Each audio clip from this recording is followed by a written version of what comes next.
Let's start. Today we will see how to create a vertical navigation bar using CSS.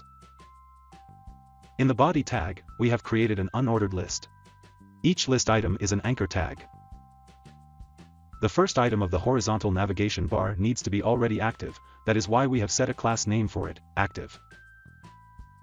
In the style tag, we have written the CSS. Here we have written the styles for the entire list. By default, the unordered list has a black circular dot marker in front of each list item. To remove that marker, we have set the list style type to none. Here, all the list elements are kept to the left side. Here we have written the styles for the hyperlink tag. A hyperlink tag, by default, has an underline. To remove that underline, we have set the text decoration to none. When the list items are hovered over by the mouse, we change their background color like this.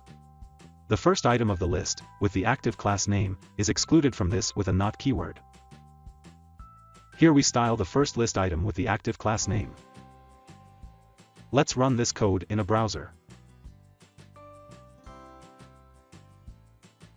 So that's it. That's how you can create a vertical navigation bar in CSS. Thank you.